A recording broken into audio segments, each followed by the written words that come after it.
Hello बच्चों, welcome to Vidya Mahal. This is Atul Verma और आज की वीडियो हम स्टार्ट करने वाले हैं क्लास 9th एनसीईआरटी बेसिक का चैप्टर 6 लाइंस एंड एंगल।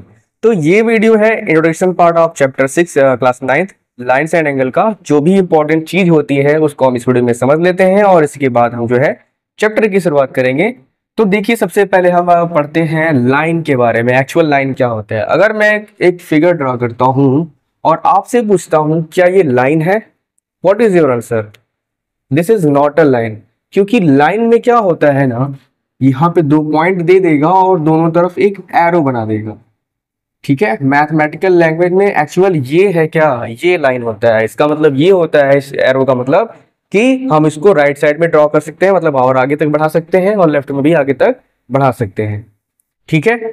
और लाइन सेगमेंट क्या होता है? लाइन सेगमेंट में तुम्हारा दो एंडिंग पॉइंट होता है, ये हो गया ए, हो गया बी। इसका मतलब ये होता है कि ना हम ए को आगे तक बढ़ा सकते हैं ना बी को आगे बढ़ा सकते हैं। ठीक है, यही मेजर डिफरेंस होता है लाइन और लाइन सेगमेंट में। लाइन सेगमेंट क्या होता है? फिक्स होता है। और लाइन क्या होता है? राइट में बढ़ा सकते हैं और लेफ्ट में भी बढ़ा सकते हैं। इसके बाद है नंबर रे का। रे क्या होता है? देखो, रे में ना एक एंड पॉइंट होती है। क्या होती है? एक एंड पॉइंट और एक तरफ एरो लगा रहता है। इसका मतलब ये होता है कि हम केवल एक ही तरफ बढ़ा सकते हैं। जैसे सन से जो लाइट आती है उसको क्या बोलते हैं? रे बोलते हैं, क्योंकि वो एक ही तरफ आती है। ठीक है, तो ये हो गया रे ना। अब देखो, लाइन हो गया, दोनों तरफ एरो रहता है। लाइन सेगमेंट क्या होता है? दो एंडिंग पॉइंट होती है। रे क्या होता है? एक एंडिंग पॉइंट होती है, एक तरफ एरो बना रहता है। ठीक है, ये तीन चीज समझ में आया। अब आ जाता है कोलिनियर पॉइंट। कोलिनियर पॉइंट क्या होता है ना, स्ट्रेट में पॉइंट होते हैं। जैसे ये पॉइंट हो गया, ये पॉइंट हो गया, ये पॉइंट हो गया। ठीक है, अब अगर इससे मिलके हम कोई लाइन खींचते हैं तो कुछ इस तरह से ड्रॉ होगा। ठीक है, तो ये हो गया कोलिनियर पॉइंट। स्ट्रेट लाइन पे बनी होती हैं और एक सीधी रेखा बनती है। अब ये नॉन कोलिनियर पॉइंट क्या होता है? देखो, इसी का ठीक अपोजिट होगा। जैसे एक पॉइंट यहाँ पे होगा, एक पॉइंट यहाँ पे होगा, एक पॉइंट यहाँ पे होगा, तो कुछ इस तरीके से फिगर बन जाएगा। मान लो एक पॉइंट यहाँ पे है तो कुछ इस तरह से बन गया। ये हो गया जिग जैग बन गया। मतलब नॉन कोलिनियर क्या होगा? स्ट्रेट में पॉइंट नहीं रहेगा, इस तरीके से पॉइंट रहेगा। ठीक है। एंगल क्या होता है? एंगल तो पता ही होगा। देखो, एंगल में दो आर्म्स होते हैं। ठीक है, आर्म्स नहीं, आर्म नहीं, आर्म्स होते हैं, मतलब भुजा ऐसे। देखो, ठीक है, ये दो आर्म्स हो गए। मान लो ये ए हो गया, ये हो गया बी, ये हो गया पॉइंट ओ। देखो, ए ओ और बी ओ क्या है? आपस में आर्म्स है। ठीक है, यहाँ पे क्या बनेगा? एंगल।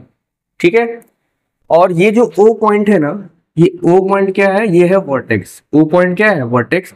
यानी कि एक एंगल बनाने के लिए दो आर्म्स की नीड होती है। ठीक है, अब हम पढ़ते हैं टाइप्स ऑफ एंगल। बताओ, टाइप्स ऑफ एंगल कितने एंगल प्रकार के होते हैं? देखो, एक तो होता है एक्यूट एंगल, एक होता है एक्यूट एंगल। ये क्या होता है भाई? 0 से 90 डिग्री के बीच में होता है। ठीक है, 90 से छोटा रहेगा, 0 से बड़ा रहेगा, और ऐसे एंगल को बोलेंगे एक्यूट एंगल। कुछ फिगर इस तरीके से बनता है। ठीक है, देखो ये तुम्हारा है 90 डिग्री और ये तुम्हारा क्या बोलते हैं इसको? इसको बोलते हैं लीनियर पेयर। ठीक है, तो देखो ये जो एंगल है ना वो एक्यूट एंगल है, इसको बोलते हैं एक्यूट एंगल। 90 से छोटा होता है। इसके बाद आता है obtuse angle. Obtuse angle, obtuse क्या होगा? 90 से 90 डिग्री एंगल से क्या होगा? बड़ा होगा, और 180 से छोटा होगा। ठीक है, ऐसे रहेगा। 90 से बड़ा रहेगा और 180 से छोटा रहेगा। एक्यूट 90 से छोटा रहता है और ऑब्ट्यूज क्या होगा? 90 से बड़ा होता है। ठीक है, देखो इधर का बनेगा, ये सारे के सारे एक्यूट बनेंगे, और ये 90 डिग्री है, और 90 से डिग्री से इधर बनेगा राइट में, तो क्या होगा? सारे के सारे ऑब्ट्यूज बनेंगे। ठीक है, तो इसके बाद क्या होता है? Right angle. राइट एंगल क्या होता है? 90 डिग्री का एंगल जो होता है वो होता है राइट एंगल। ठीक है, 90 डिग्री का एंगल जो होता है वो क्या बोलते हैं? राइट एंगल होता है। एक्यूट हो गया, ऑब्ट्यूज हो गया, राइट हो गया। इसके बाद होता है स्ट्रेट एंगल। स्ट्रेट एंगल क्या होगा? देखो, नाम से ही लग रहा है स्ट्रेट का मतलब एक सीधा लाइन खींच दो। यहाँ पे जो पॉइंट हो गया ये होता है 180 डिग्री का। ठीक है, तो ये हो गया स्ट्रेट एंगल। 180 डिग्री वाला क्या हो जाएगा? Straight angle. इसके बाद होता है रिफ्लेक्स एंगल। रिफ्लेक्स एंगल क्या होता है? देखो, रिफ्लेक्स एंगल क्या होता है?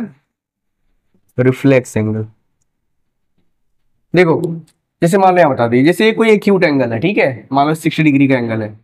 इसके जस्ट देखो, ये तो अंदर एक्यूट है। अगर हम ये वाला एंगल लेते हैं ना बाहर की तरफ, तो इसको हम बोलते हैं रिफ्लेक्स एंगल। क्या बोलते हैं? Reflex angle. अगर अंदर 60 है, इसके बाहर का क्या होगा? देखो, कंप्लीट एंगल तो तुम्हारा 360 होता है। अब 360 में से 60 को माइनस करोगे तो क्या बचेगा? 300 डिग्री।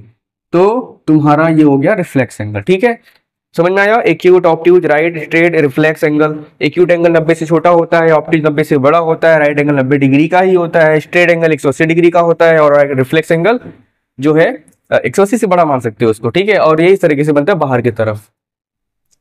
कॉम्प्लीमेंट्री एंगल्स के बारे में पढ़ते हैं। कॉम्प्लीमेंट्री एंगल क्या होता है? देखो, दो एंगल रहेंगे जिसका सम करने पर 90 डिग्री आएगा। क्या रहेगा?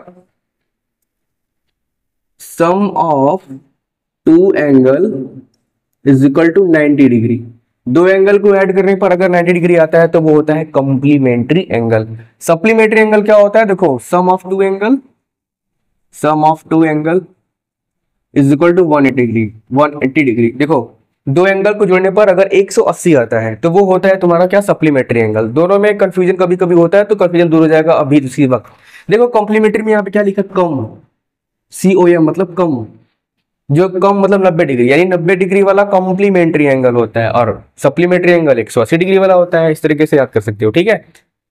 एडजेसेंट एंगल क्या होता है? देखो, एडजेसेंट एंगल क्या होता है? जैसे एक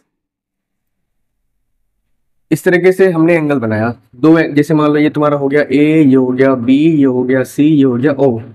अब एक यहाँ पे देखो, एक एंगल यहाँ बन रहा है, एक एंगल यहाँ पे बन रहा है। ठीक है, अब इसमें OB क्या है? देखो, OB है कॉमन। OB क्या है? कॉमन है। ठीक है, अब देखो दो एंगल बन रहे हैं AOB और BOC।